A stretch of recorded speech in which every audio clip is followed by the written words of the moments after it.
All right. I guess we'll just roll with this. I'm already here. I don't know what's going on. I don't know why I'm smushed, I guess we'll just and I roll with hear an this. echo. I'm already here. That is why. I can at least take care of the echo. So I don't know why, for the life of me, I'm smushed, but I look thinner, so that's a plus. I've lost some weight, is what it looks like. Um, oh, good, you can hear me. Excellent. So, um, yeah, I don't know why. At least I look thinner. Um, so anyway, greetings and salutations, everyone, and welcome to another live stream. We haven't had one in a while. It's been over a year from what I saw on the dates. So, um, I'll try and work this out for the third live stream next week. Maybe I'm planning on doing this weekly. Um, no idea why it's got me smushed. I've tried all over OBS, um, trying to figure out why it's smushed, why I'm smushed, and everything is smushed. Um, I thought it was something on YouTube's end, but I don't think it is, and Streamlabs isn't helping at all. So, I guess we'll just roll with it. So there was a poll earlier I put in the posts. If you guys wanted me to do a reaction video, or we can just sit around and nerd out on Old Testament stuff and Q&A. I'm sure Amber could answer a few questions too in the chat. And it looks like the Q&A portion won. So that's what we're going to do this evening for the remaining amount of time that I was going to do this. I also have a little date tonight, quote unquote. We're supposed to watch some Jurassic Park later, but it's beside the point.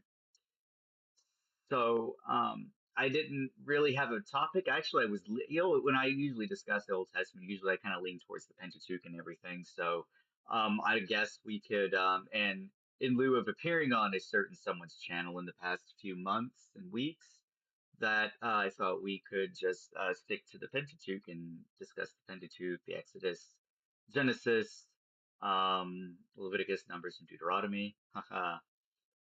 So we can start there, and then go from there. Yeah, unless anyone has some objections or a different route that they are willing to take. Um, so, other than that, that's really all I have. Like I said, my plan was to do a reaction video, but it never really came to that end. So,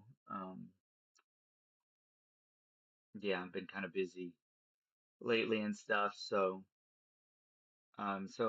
anyway, to start off with the Pentateuch, I guess we can just, if anyone has uh, a question they want to throw at me, or oh, drop the pen. If anyone has a question they'd like to throw at me, or just a topic to discuss, that would be fantastic. I'm open-ended. Um, I have not heard of Brian Doak. Um, that's a very good question. I don't know who that is. Um, Is he an Old Testament scholar? Is he fringe? Because I've dealt with so much fringe lately, or not lately.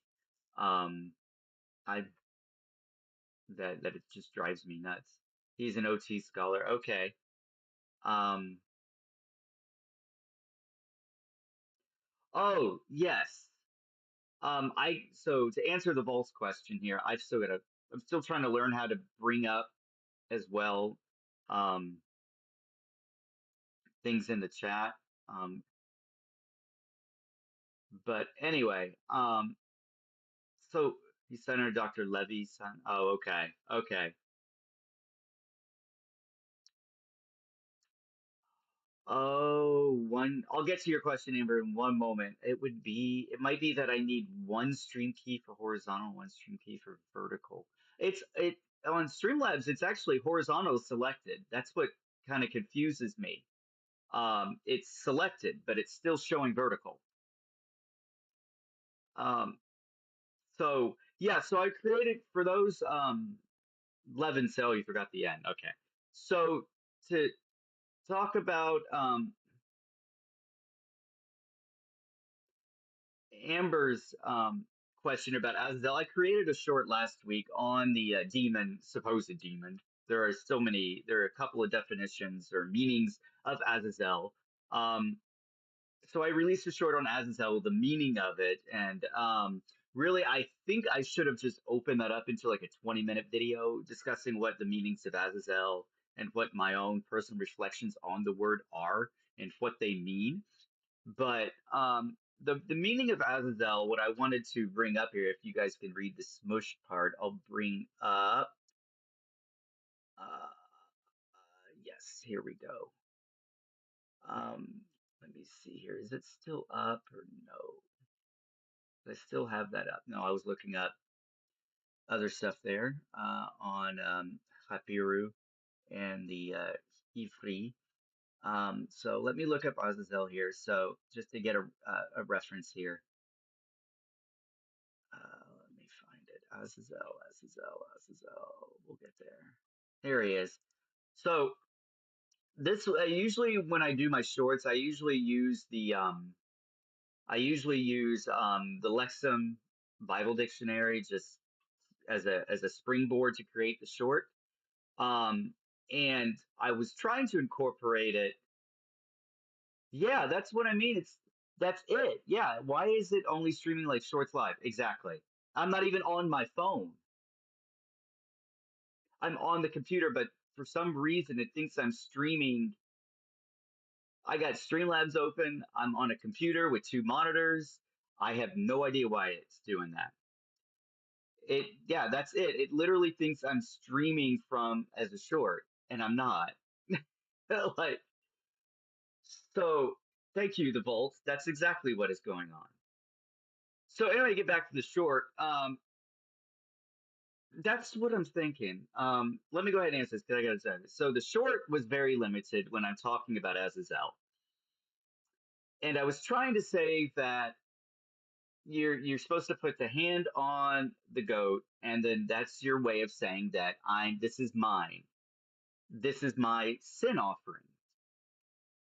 And then the goat runs off into the goat runs off into profane space.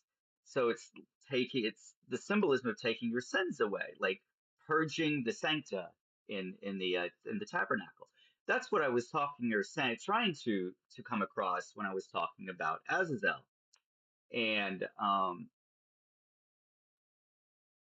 yeah, and then I find out I get a message from an admin on one of the Facebook groups that they took it down thinking I was saying, yes, the goat saves us from sin. And I'm thinking, no, that's not really, maybe I should have worded some things differently, maybe clarify and elaborate a little more, but it's a short. So I'm thinking, no, I'm not saying that. Jesus alone saves is what I eventually told him. So yeah, that's what was going on with that. I have no idea how you change this. Uh, Stream settings, it doesn't even say it. Yeah, analytics, blah, blah, blah. Yeah, okay. So automatic categorization videos. So gotta find that then I guess. Um, Not even sure where that would be. Settings, upload defaults, maybe? No. Automatic.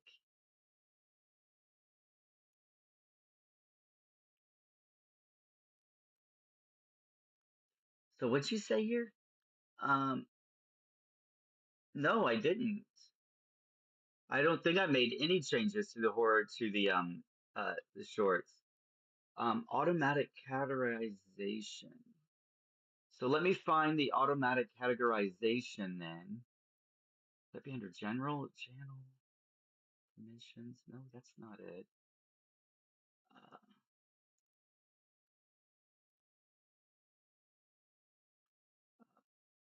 me see here. Um,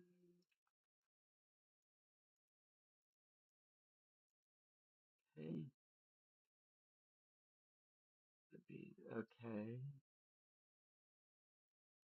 So what would so okay, so where would I find automatic categorization? Maybe we could end this now. Um, that's my only.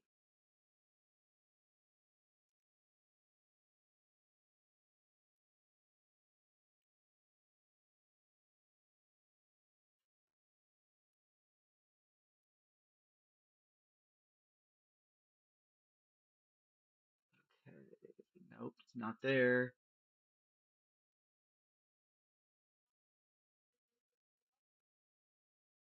Yeah. Oh, you're. Oh, I see what you're listening to shorts. Yeah, I get that all the time. To go live in vertical.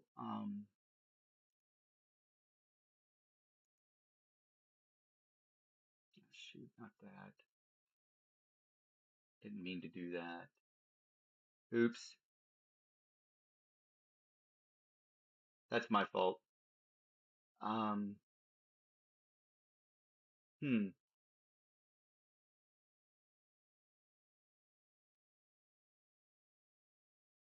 Okay, here, let's go to my channel.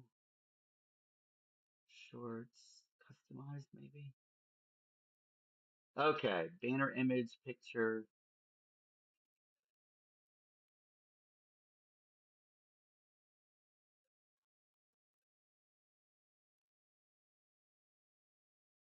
Let's see here. Maybe, I don't even know if it would be on my phone.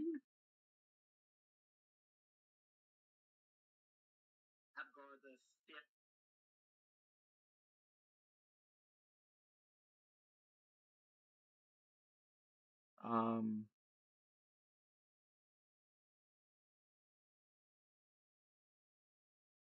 no, I hope I'm not live. That would suck. Uh,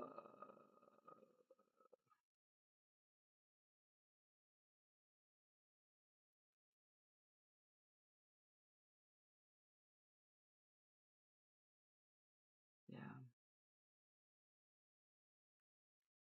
Uh,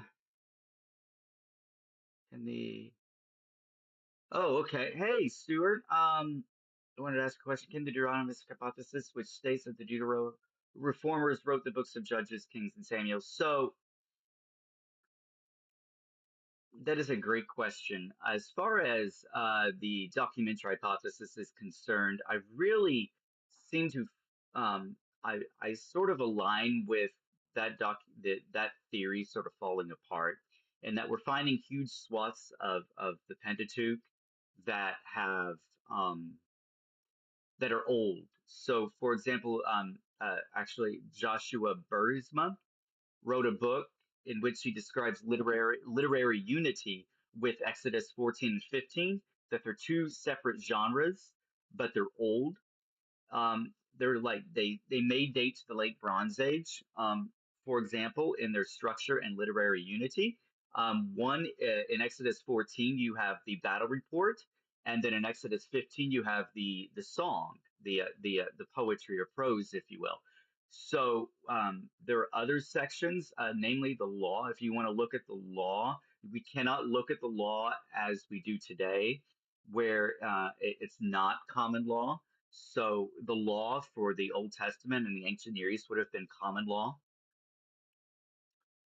um, which means it's not like specific, if that makes any sense. Um, so I noticed, okay. So um, I know that this isn't directly answer the question for you Deuteronomistic reformers. Additionally, Dr. Richard Hess has come up with the hypothesis on the book of Joshua, thinking that it follows the Treaty of Alalach 423, in which it is a land grant treaty that seems to only date to the late Bronze or early Iron Age as well, where you have a suzerain and a vassal. The suzerain in Joshua being Yahweh, of course, and the vassal being Israel. You see this throughout the Near East with that land grant treaties, and this most similar one that has Sphinx. It is um, the Alalakh Treaty 423. Um, Additionally, as far as so I can't really say judges. We all know, I think I've said this time and time again, and so has Dr. Falk. Judges is written didactically, and that it had lists the best judge followed by the worst judge, which would the best judge um, followed by the worst judge, which was Samson, and then it leads into Samuel, who was the last judge, not the worst judge, but the last judge before the monarchy took over. So I just think that there are things that go against that.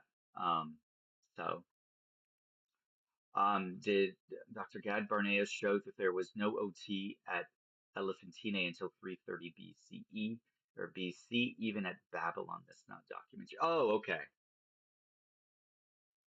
I get you. That was a comment for Stuart. Okay. So I am still trying to figure this out. I don't know. Maybe the next time. There must be something I did with the short that I can't think of that caused it to record vertically. That's the only thing I can make out. So, um, yeah, I mean, I've tried over and over here, and it's.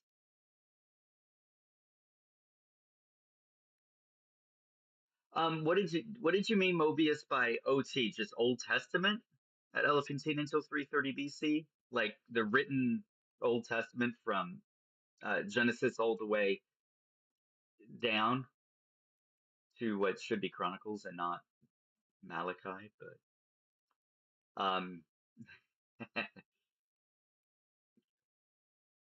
I didn't know if that if you meant Old Testament. I haven't really. Oh, okay, okay. I don't know if in Elephantine, I don't know since they didn't go down there until the exile. They kidnapped Jeremiah and then took him down to Elephantine in the exile. So, and then there's a temple there and everything. So I'm not sure how much that is true. As far as the Greek version, unless that's probably what he's alluding to, is the Septuagint. But the Septuagint was starting, and this is still even early, 'cause that's fourth century, and the Septuagint didn't start until the third century BCE. So I'd have to look into that one about Dr. Gad Barnea. Um, yeah,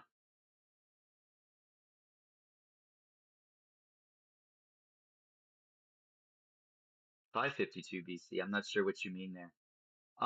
Again, folks, if anyone's just coming in, I'm sorry for the short live feed here. I don't know why it's doing this when I'm literally on a computer.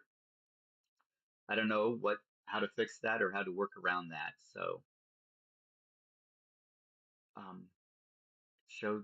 Did you mean 552 instead of 330?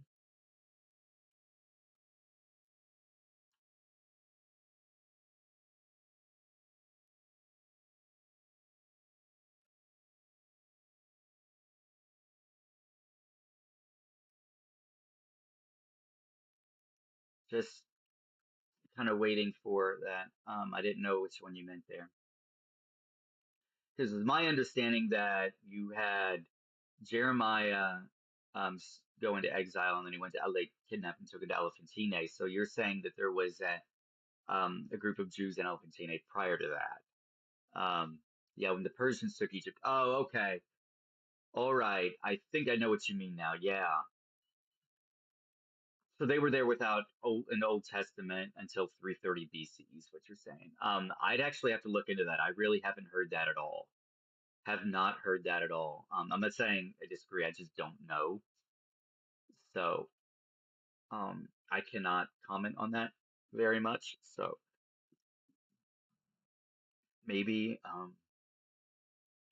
yeah, I can't comment on that one. Hmm. I just know that I didn't think the Elephantine group showed up until the exile, but which I guess would sort of make sense with that. Sorry, I just heard the dog in the background there. So Yeah, it sounds strange. So I would have to look into that. So until then, oh man, I'm still working out the kinks here. There's got to be something in the settings that I'm missing. Uh,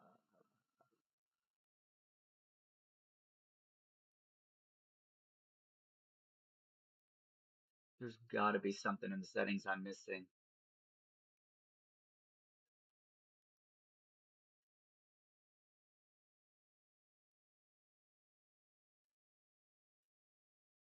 Hmm.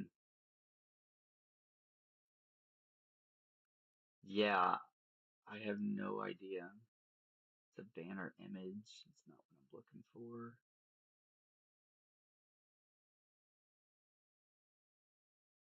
Don't want to change picture.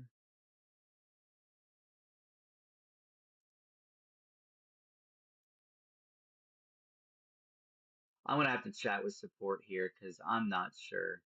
I was trying to see what else I could do, and I don't think there's anything else I can do. So narrative. You talking about if you're talking about historical narrative, it's usually straightforward. In Hebrew, it starts off with the vav consecutive. So you've got and he said, and then he said, and then he said. Usually, prose seems to operate a bit differently. In that, if we look at Exodus, hopefully you guys can see this. I'm going to try this here. I know it's going to be complicated. Let me see. Let's bring up this, and we'll do that over here. I'll link them, and we will do. This is in Genesis, so let me close Genesis. Go to Exodus. Then we'll go to Exodus 15. So if you go to Exodus 15, if you can read Hebrew, it's on my right. In the English here, it says, "Then Moses and the sons of Israel sang this song to the Lord and said," and then he goes into this song that we all love and know. If you wanted historical narrative, if we went to Genesis 37, um, it starts off with you get this vav consecutive here in the Hebrew, and it reads, and Jacob here, Yaakov, Vayeshev Yaakov be'eretz merure Megure Aviv Ba'ar Be'eretz Kunaan, Ele Toledot Yaakov Yosef ben Shiva Esrei Shana Chaya Roe et Achav. Batzon, and then blah, blah, blah. And it's Jacob lived, and then Jacob lived in the land of where his father sojourned, and his brothers in the with his brothers in the land of Canaan. And these are the generations of Jacob, Joseph, the son of, and then who was 17 years of age, was pasturing the flocks, and then it goes into the Toledoth. And then you'll see down in verse 5, you've got the Vav consecutive here again, where it reads, Joseph dreamed, and then said, and behold, we are from, um, in verse 7, it says, we were binding sheaves in the middle of the field, and behold, um, there was one remaining, and blah, blah, blah. So usually with historical narrative, you have these vav consecutives in Hebrew and everything. That's one clue that this is historical narrative. We can go to Joshua, for example, the land grant treaty that I mentioned earlier. Joshua 1 maybe here. Yeah, here again you got the vav consecutive, and it reads, and now it came about after the death of Moses, the servant, and everything. If you wanted um, prose, um, uh, I think Exodus 15 was a good one. I'm trying to think of another one. We could do Genesis 1 here. And sorry, I had some popcorn before and I've got a kernel in the back of my throat. There we go. Excuse me. This is a bit different because you got some Vav consecutives in here. So you can't just solely lean on the Vav consecutive. but this is prose is what most scholars call this because it's about the creation of heaven and earth, and and it leads into chapter 2, which expands on the creation narrative.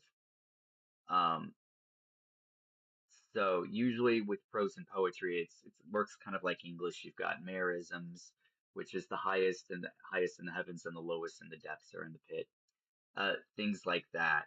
You'll see some prose or some metaphor is usually how that works.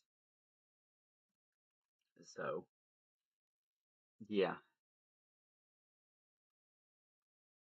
Uh,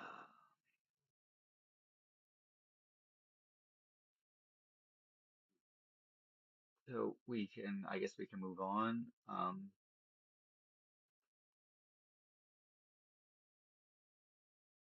It also it kind of depends, like as far as the hermeneutics are concerned as well. So, but for the most part, it's pretty straightforward. What you're reading is prose and historical narrative.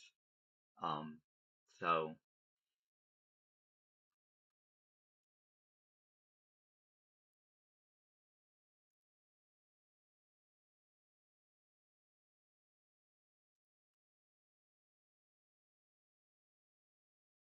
it's really not different than other A&E narratives. That is a great question. How is Jewish narrative different than other A&E narratives? It's actually not different than other A&E narratives. I could bring up the chat over here too, so I can bring it up on the screen. So, sorry, thinking out loud there. So Jewish narrative is not really different from other A&E narratives, especially with the creation account. If we looked at Genesis 1 here, um, and it's not really different than say the Enuma Elish as far as the structure, the literary structure is concerned. Because I'm sure you've heard this before with Dr. Heiser, who wants to change the translation from "in the beginning God created the heavens and the earth" to a subordinate clause. When God began to create the heavens and the earth was formless and without void. This is how the Enuma Elish starts off: when on high, blah blah blah, yada yada yada. So for that, it's not really different. The flood narrative seems to open up similarly when you get to Atrahasis, or um, yeah, when you get to that flood narrative, Atrahasis. The other one escapes my memory right now. I'm sorry. The overall structure seems similar, although the themes are different. So, for example, in Noah's Ark, the theme is on sin and not so much on immortality, as opposed to the Mesopotamian account of Atra with Gilgamesh. That's the one I'm thinking of. Sorry, Gilgamesh, who wants immortality after his friend dies. Um, so, on the whole, A&E literary structure functions much the same way that Jewish literary structure and narrative functions. So,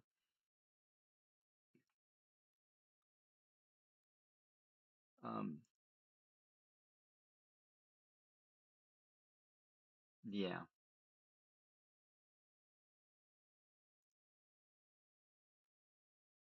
Um, I would even, no, not historical narrative. Historical narrative, well, I will say historical narrative, um, usually when we find on archaeological artifacts like the Sennacherib, the Prism of Sennacherib and stuff, that's historical narrative, and it seems similar there as well as far as literary structure is concerned. Um, So, and you'll recognize it too when it's like when they use hyperbole, because the ancient Near East used hyperbole just like the writers of the Old Testament did. When they say, "I destroyed their entire camp," for example, um, the writers of the Old Testament kind of did the same thing. So yeah, for the most part, you can use discernment and find out.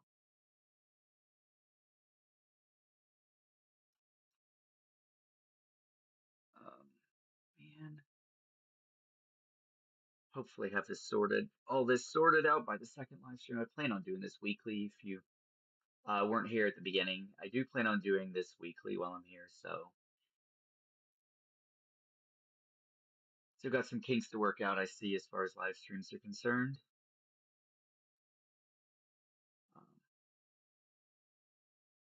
Yes, we would say Kings and Chronicles are written in the historical narrative. Job, however, is not. There are some things that kind of pinpoint as far as the dating of Job, though. So Job, the book of Job, seems similar to the tale of the suffering of the righteous servant, or Lublu Bel Nemeki in the Akkadian. So, and if you know Lublu Bel Nemeki, he is a servant who, it's a Babylonian theodicy, in other words. So it's sort of like the same thing. It's the defense for why there is evil in the world, just like the book of Job is a theodicy, if one could look at it. It's a defense of God as far as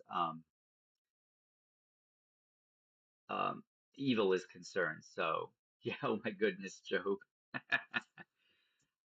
Um, So it's Israel's version of a theodicy. It's the Jewish version of a theodicy, much like Ludlu Bel Nemeki. So it's all written dialogue and prose in Job, between or among his friends in Job, and it sort of answers the question, why is there evil in the world? Or it answers more specifically the question that just because someone suffers does not mean that person has sinned. So, this question was throughout the ancient Near East as well. Like I said, in the Babylonian theodicy of Ludlul Nemeki, the same thing persisted. It answers the question, um, why there's evil in the world and why do people suffer? Why is there suffering in the world? Volts asks, okay, figured prose. We have any of the biblical writings that are written in prose that we have archaeological findings? Are you asking if we have any of the um, who is the heavenlies? Do we have any? I'm not sure if I understand your question, The vaults. Mobius. Who is the heavenly snitch in Job? Oof. Other than Has Satan, that would be the only thing I would gather to be the heavenly snitch, the adversary there, who kind of thinks that Job has it easy and that he wanted to prove to God that he hasn't suffered yet. So thank you, the vaults. Shiru writes, I think Dr. Jacob L. Waite makes the claim that the Jews often exaggerated how much of a warrior God and Israel were. Hold for okay. So yeah, so I think IP and I did a collab together on that topic of, is Yahweh a warrior God or a storm deity? And it was I enjoyed the discussion really well. I wanted to say a lot more that I didn't get to for because of time restraints and everything. I had a lot more written out, and then of course you factor in nerves and stuff. I really wanted to discuss a lot more on the storm deity versus warrior deity, on that issue. Dr. Corico, whom you guys probably know from his YouTube channel and his collaborations with IP, he he tends to fall on the side that Yahweh was a storm deity, or they viewed him as a storm deity that seemed to rival the god El when it was brought from Egypt into the Levant. So, um, as far as that discussion is concerned, I still kind of stand by with the warrior god or warrior deity aspect of it, but I'm not dogmatic about it either. So if I change my position on that, it shouldn't be. It's not worth. It's not a hill on dying on which to die. So, Shiru, sorry I got his last name wrong. Did you Dr. Jacob L? You mean Wright, I think. Did you mean Dr. Jacob Wright? I think that's who you meant. Um, but I want to say he makes the claim that the Jews often exaggerate. I'm assuming you mean exaggerated there too. Okay, yeah, Dr. Jacob Wright. Uh, as far as far as using hyperbole is concerned, I would definitely say they used hyperbole as far as to exaggerate how great God or Yahweh is or was in those battles. I think I could, yeah, I could. I don't really have any uh, prima facie. I really don't have any problems with that conclusion at all. Um, since they use hyperbole so much, I really don't see a problem with that. So, yeah.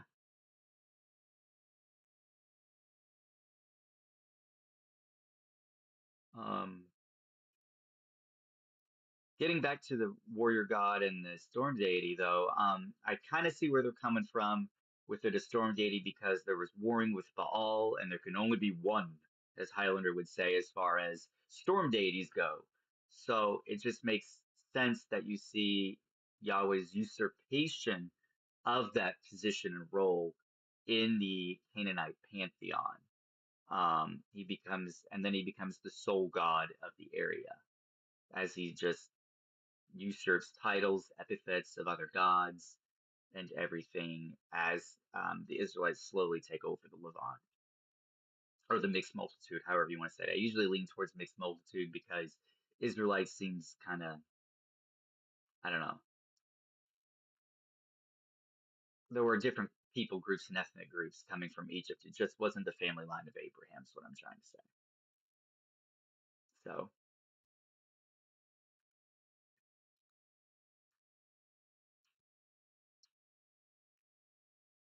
other than that, anyone have any other questions?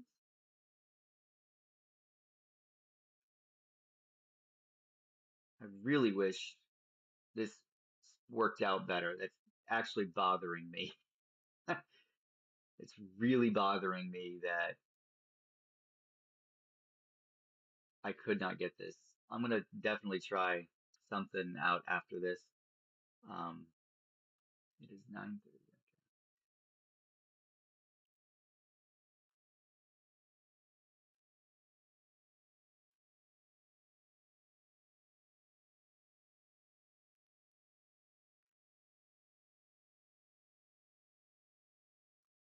Right.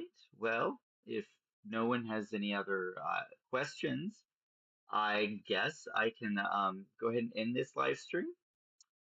Oh, okay, we got one. Yay. So Shiru says, check out, okay, so check out his book, War, Memory, and National Identity.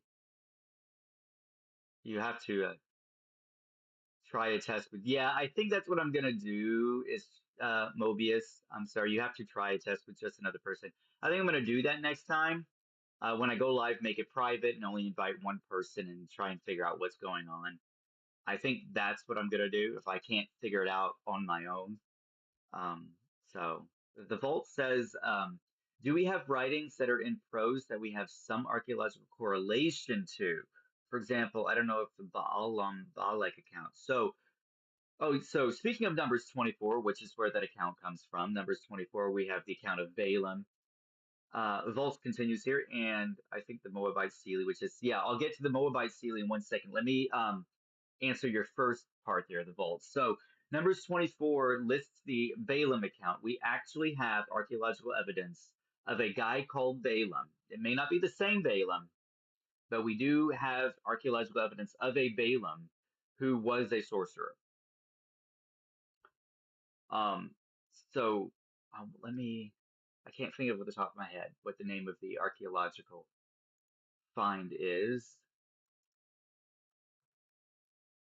but I can search for it. This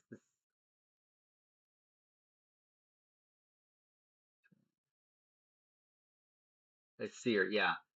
So I'm trying to figure out what the name of it is, but we do have archaeological evidence of Balaam, son of a someone called Balaam, son of Beor. Yeah. Yeah, here we are. The Biblical Archaeology Review, or yeah, Biblical Archaeology Society. Um, this one article came out in 2022. Um, It's yeah, Balaam is mentioned in the Dear Allah inscription. That's what it is. Whoops, didn't mean to minimize that. So we have Balaam mentioned in the Deir Allah inscription. So that's one example of someone written with that in Numbers 24 that we have archaeological evidence for. And the Moabite stele, usually most scholars tend to think that it aligns well with 2 Kings 3, and it's the first uncontested mention of Yahweh. The other mention of Yahweh is contested in the Soleb inscription, but as far as the Mesha inscription is concerned, it seems to be accurate. Um, it seems to be accurate as far as 2 Kings 3 is concerned, and how Israel tried to maintain and keep their vassal Moab unsuccessfully. So yeah, we don't. I'm not, and I'm certainly not going to make the claim it's the same Balaam, son of Beor, mentioned in Numbers 24 either. Um, absolutely. Yeah, Shiru says also look up YouTube vids to help with the setting up streaming. I'll probably do that as well. I do want to chat with YouTube as well if I can. Like I said, I'm gonna mess with it some more after the stream, or maybe tomorrow after work, and we'll see what I can do then. So Shiru 2.0, Shiru asks, what do you think about the bear verses in Second Kings? I'm assuming Second Kings 18. So what's going on there is moments before you had Elijah um, uh, violently take care of some kids, quote unquote. You had the pericope about the war between the priests of Yahweh and the priests of Baal. So it kind of feeds into this narrative in Second Kings. I'll bring up the passage here as well. Um,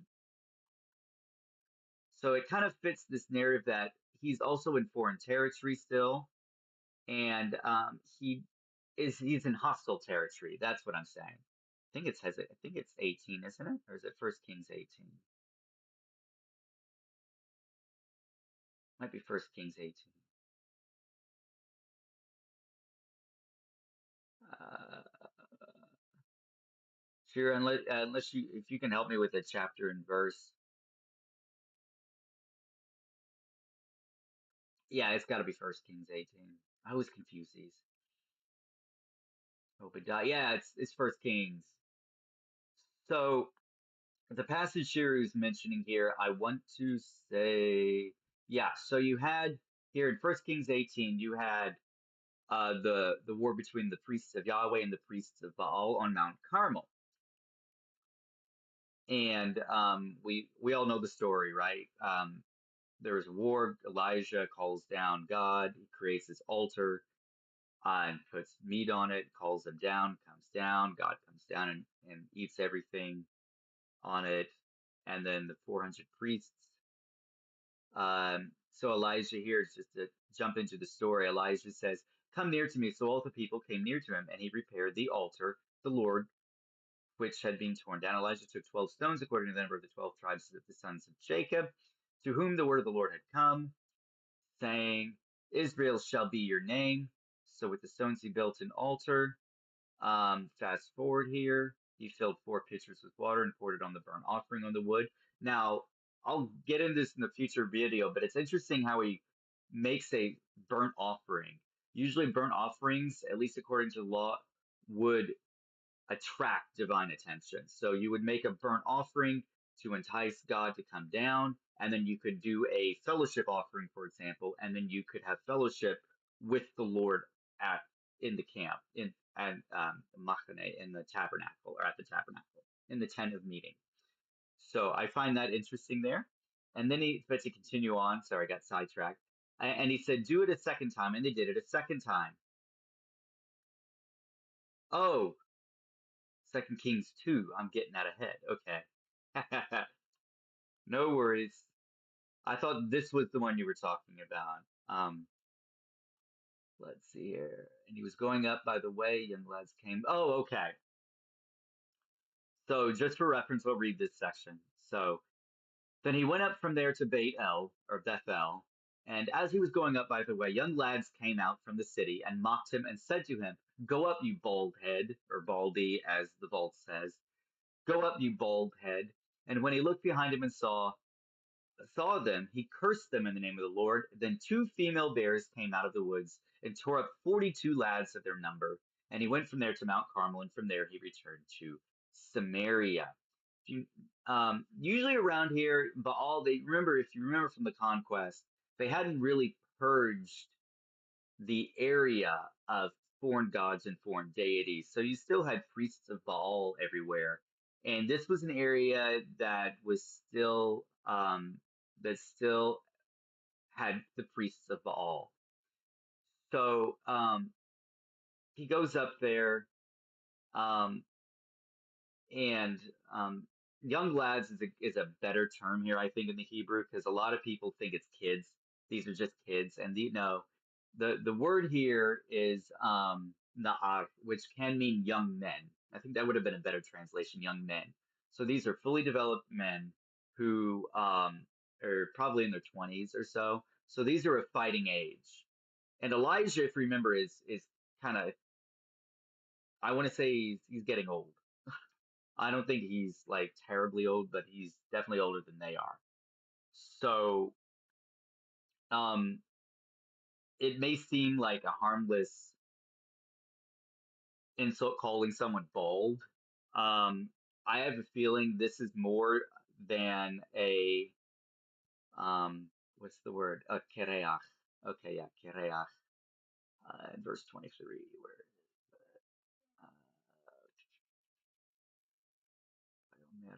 kereach. Here it is. So let's look this word up. Here we go. Cami bald head denotes a what else? Ah, I thought it was going to tell me more on the how. We can do the. I got another one. We can.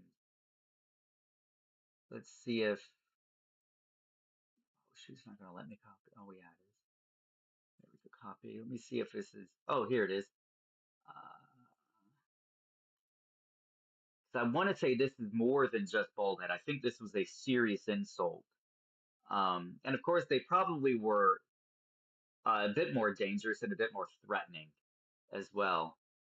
Um, is in context of, oh, that's interesting. And Micah, Jeremiah, and the first of the Ezekiel passages, making oneself, oh, that's making oneself bald, though.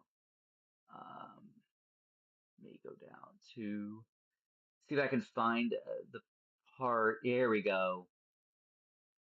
So I'm going to read from this. I hope you guys can see this. I know it's difficult. I highlighted it here. So Kareach occurs twice in the Old Testament, once in Leviticus 13, and as well here in 2 Kings. There are 42 youths, a little bit better, but still I prefer young men, taunted Elisha. I'm sorry, I'm even confusing my prophets. The prophet who had, oh, really, the vault. So the vault says, I've heard that it was possible that he had some sort of skin disease. Okay. Let me finish reading this and let me get that. So there were 42 youths who taunted Elisha the prophet, who had just seen Elijah carried off in a chariot of fire, with the words twice repeated, "Go on up, bald head." Some say that Elisha's retaliation was due to the fray. Okay, I thought it was going to give me more. It did not. Okay. It could mean that is a possibility. I have heard that explanation before, that it could have been a skin disease, and that way they were mocking his skin disease. I've also heard it was just an insult, and these 42 youths, or youths, as sorry, my cousin Benny would say, um, these 42 young guys were threatening and hurling insults at him, which made Elisha feel a bit unsafe. So he was probably feeling threatened and everything, and that's why he called on the bears to maul the young lads. The skin disease, that could be an explanation, especially if he's in the wilderness, because if you had a skin disease, you had to remove yourself from any form of society. So that could be it's not a bad. explanation. Yeah. Actually, I just saw this, but over here in the Hallett it reads, it could denote a type of tonsure as a sign of the separation of a prophet from ordinary life. So it could very well be a skin disease because you had to remove yourself from society when you had a skin disease. So definitely a possibility.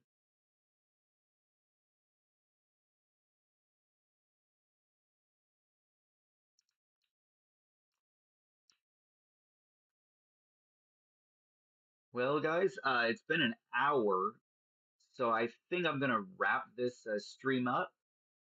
Um, I'm sorry about the technical difficulties and my smushed face. Um, but I want to continue this next week as well.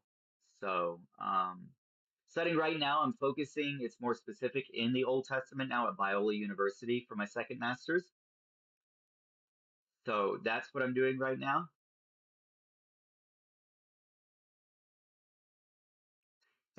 So the Volts, I used to have a beard. I'll probably try and grow it back. I don't have to try, but I will grow it back. So that's why the face on the thumbnail doesn't match the face I have right now. I just shaved. That's all.